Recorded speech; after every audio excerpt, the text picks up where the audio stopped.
اینجوری داشتم بنزین میزدم دیدم جاکش از یه دونه داجرم پیاده شد. داجرم یه از این وانتاست، از داجرم پیاده شد اومد پشت من.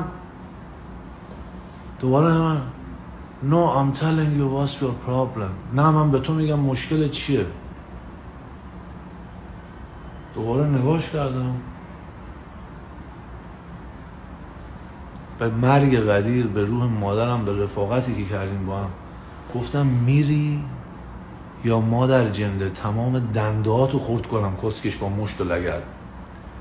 2 دقیقه گذشت دیدم خارکوسه وایستاده. بعد دیدم رفت سمت ماشینش، تفنگ دیدم در آورد، اسلحه. اینقدر ترسیدم بیا